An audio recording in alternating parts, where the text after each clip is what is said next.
Hello everyone, welcome back to my YouTube channel Medico-Therapy Wisdom. So as if you're following my previous videos, we have already started the sociology series. Today we are going to see about the definition and the characteristics of the social group. So in the definition first, the definition is authored by the Sheriff and Sheriff. So what he's saying is that a group is a social unit which consists of several individuals who stands in definite status and role relationships to one another. Okay, so it what he is saying that there is a one group. In that group, there is an individual who is coming together and who is standing together, which we call it as a social unit. So that social unit is having a group of people that it is called as a social group. And now that social group will come as a some kind of relationship will be there to each other, and there will be some set of rules and norms will be there which will be set by their own people, okay, whomsoever are there. So they are going to set by their own in that group that what should be the norms, what should be the values in that group, and how they will regulate the individual members, because of course if there is a good regulations, the individual of the people will be accordingly. For example, there is one company setting up, so in that company there is one chairperson. What are the norms and rules the chairperson is going to set up? According to that, the employees behavior will be. So the same way, this is the definition of it. Now the next definition is by the Burgardus. What he is saying, a social group is a several person, two or more, who have a same common or some common objects of attention, who are stimulating to each other, who have common loyalties, and to participate in a similar activities. What he is saying that there will be some several person. It means one or two person will two or more person will be there, which will be coming it together and having a same attention of span. It means they are attending on the same thing, and the way of thinking will be similar, and they will participate in the same activity. Their loyalties towards each other will be similar. That we call it as a social group according to the Burgardis. Now according to the Ogben and Nimkov, what he said, whenever two or more individuals come together and influence one another, they may be said to constitute a social group. What he said, that whatever the two or more person are coming together, they will influence each other. If you are sharing a thoughts to each other, so it is getting influenced, or you are getting convinced by other thoughts also, so that it will constitute a one kind of group, and that is called as a social group according to the Ogben and Nimkov. Now the second is the Lee and Jacob, and this is very important definition because it is authorized, or it is published in a 2025 recent definition it is. So what is in this definition? A social group is determined as any set of two or more human beings who either are, recently have been, or anticipate being in some kind of interaction. What it is saying, that whatever the set of two or more human beings are, they are together, okay, and they are anticipating together, and there is some kind of interaction to each other in that anticipation. Okay, now a social group is usually guided by a similar set of norms or values, and that human beings whomsoever are there, so the all of them is having a similar norms, similar values, so they are all together and they're interacting together. An individual can often be part of some social groups simultaneously, and in the same way maybe they are there will be some common social groups which they are following. Okay, so this is stated by Lee and Jacob. Now, Social Work Institute. This is a government body. So, Social Work Institute in 2024 they have stated this definition. What is the definition? A social group refers to any collections of individuals who share a common characteristics or interact with each other regularly. Mutual awareness, shared goals, structured interactions, and interdependence. What it is saying, that whatever the social group is, how we are going to refer a social group, that whatever the collection of individuals. Collection of individuals means there is a two or more people are collected there to be as a group. Okay, and who will share their common characteristics. Whatever the characteristics are there in the human beings whomsoever are present there, they're having the same values and same characteristics, and they're interacting over it very regularly, and they're having a very mutual understandings and awareness about each other, and they are not just fighting to each other, they are understanding each other, and they are talking and building a bond with each other, and they were having the same goals. If they are talking, so they are having the same goals also, so they all are interdependent to each other. It is not like that they are going, if someone is going to north, so someone is going south. It is not like that, they all are going together at one place. So that is what it is called as a social group according to the Social Work Institute 2024. So this is the definition 1, 2, 3, 4, 5. Okay, so we have studied about the 5 definitions. So in this, the first 2 definitions are not that much important, but the last 3 definitions are very much important and they're easy to learn. So if you are writing in the theory exam, so I think it will be very good if you'll write according, if you'll just add the name of the author and the year, and then you'll write the definition. So that will be very nice. So now we are moving towards the characteristics. So this is the updated one, 2025 updated, whatever the characteristics are there about the social group. So it is written here. So first, the social interaction. So what is social interaction? By the name itself, interaction. If we are interacting to each other, we are talking to each other, we are involving to each other. That is the interaction. So what it is, the foundation of any social group is continuous or repeated social interaction among its member. So whatever the social group is, so there will be definitely an interaction between our members. That's why it is called it as a group. And members will communicate, influence, and respond to one another, creating a enduring relationships. Definitely, the members whomsoever are there in the group, so they are communicating each other. They're influencing also each other. If someone wants to eat a pasta and someone wants to eat a noodles, but they're influencing each other. No, you come with me and to eat a pasta in this hotel. So they're influencing also each other. They are responding also to each other. It is not like that they are not talking to each other. They are responding and they're enduring one kind of relationship in between them. So that is a social interaction. Now, what is the second one? Common goals or interest. So the common goals and interest are members share one or more common purpose, beliefs, or interests that unite them.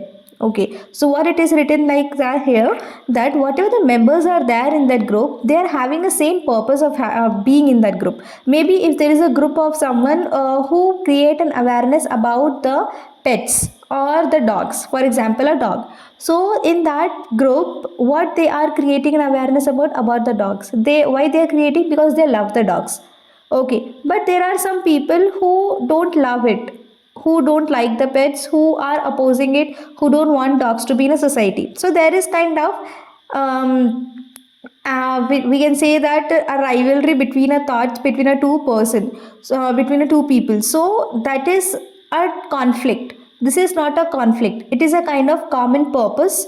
They want to create a awareness between a human beings or among a society. So that's why they are having a main purpose, some common purpose. They are having a belief, they are having an interest that unite them. Okay, of course they're having some beliefs, they're having some interest over it. So that's why they are uniting each other and they are creating one group.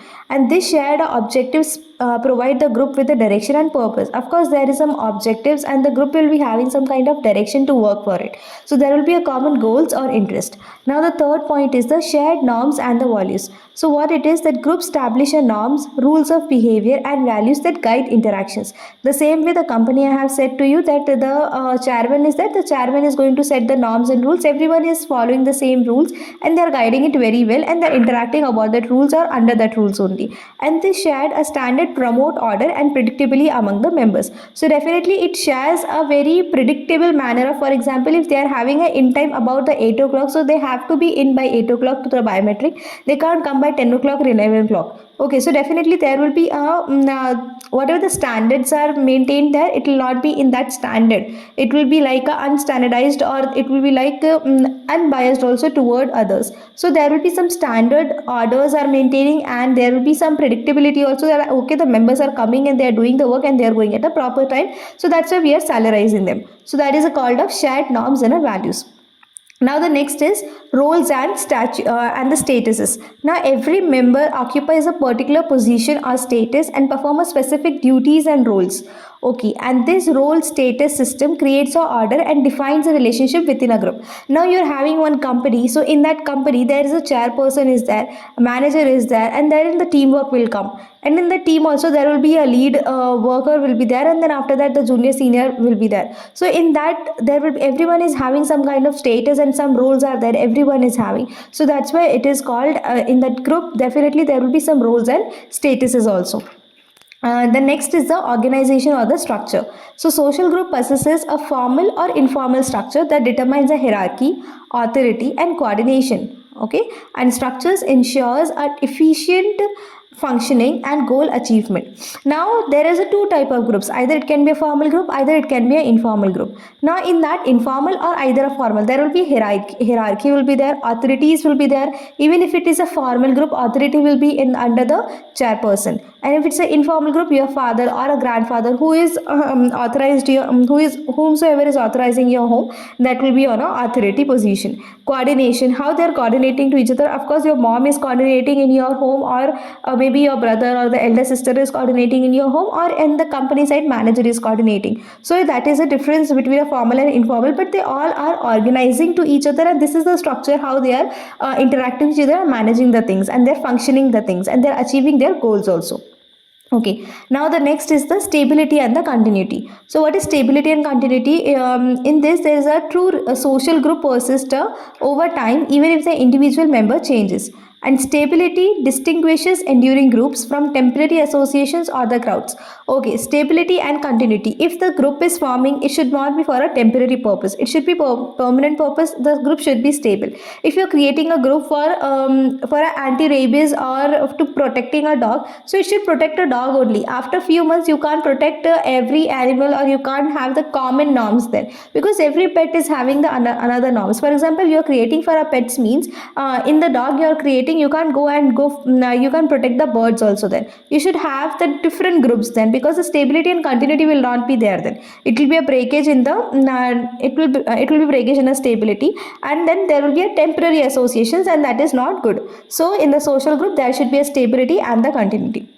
Now the interdependence. So what is interdependence? Member relies on one another to meet both individual and collective needs. Interdependent enhances cooperation and unity within the group. Interdependent means the members will rely on another to meet both individual and collective needs. For example, I need something and my partner also needs something. So there are some needs that we both are filling for each other, that is called interdependence. So if you are forming one group, so of course in that group, the whatever the manager is there, the manager needs the team to work. If the team is not there, how the manager is going to work? So manager is going to depend on the team, and how the team is going to work if there is no one to head them, if no one is there to manage them. So this is called as an interdependence relationship between the manager and the team, or the manager or the chairperson. Okay, and the interdependent enhance the cooperation and unity within the group. Of course, if there is no manager in between, so chairperson can't come again and again and going to go give her instructions on a daily basis. So it then the unity will not be there, and the cooperation will not be there. Definitely there will be a breakage in the communication will be there. So that's why interdependent it is very important in a social group or any group. Okay, now the next is the awareness of membership. So members are conscious of their belonging and recognize others as fellow members, and this self-awareness reinforces a commitment and share identity. Awareness of membership. Okay, now there is one group is going on about the protecting our dogs, but I don't know what is going on there, and I'm just going and joining that group. Okay, so why that group is there? I should know that first, that they are protecting our dogs, or they want to or they are just what we can say, they are just doing a protest against the government. What is the exact reason that they are formed as a social group, or they have formed at a group? So if you are being a member of that group, you should know the things. So that's why it is very important to have an awareness about the what is going on in the group. And if the members are coming, so it is the fellow whatever the fellow friends or the group members are, it's their duty to explain that person, or to create an awareness between a among the group, or between a people. Okay, so this is a awareness of membership. Now the sense of unity or we feeling. Of course, if you are having a one group, for example, you are having a friends group, so if you are feeling together, if your vibe is matching, now we'll say the vibe. So if the vibe is matching, then only we are together, otherwise we are not together. If you are not feeling comfortable with that person, so you are not together. So sense of unity or we feeling. Members develop a emotional bonds and a feeling of belonging to the group, and this we feeling fosters the loyalty, cooperations and identification with the group. Why that we feeling is coming? Because you are loyal to each other, you are getting the confidence, you are getting a comfort with that person. That's why we are getting that we feeling in that group, or with that one particular person. Okay, now the distinct from aggregates or categories. Unlike the aggregates, social group involve long-term relationships and mutual awareness, and they are united by shared identity rather than a temporary proximity. What it is saying, that if you are categorizing yourself, so that categorizing should be very nicely, that it should not be on the temporary basis, that the category should fix there itself, and it should be for a long-term relationship and not for a short-term relationship, and there should be a mutual awareness about it. Okay, so that is what about the distinct from aggregates or the categories. Yeah, so I think we are finished. So what we have studied today, we have studied the definition of social group, 5 definitions. Then we have seen the characteristics according to 2025 updation. First was the social interaction. Second, common goals or interest. Third, shared norms and values. Four, roles and statuses. Fifth, organization or structure. Sixth, stability and continuity. Seventh, interdependence. Eighth, awareness of membership. Ninth, sense of unity or we feeling. Tenth are distinct from aggregates or the categories. So these are some characteristics about the social groups. So now next lecture we are going to see about the classification of the social group. So if you like this video, please like it, share it and subscribe it, and thank you for watching.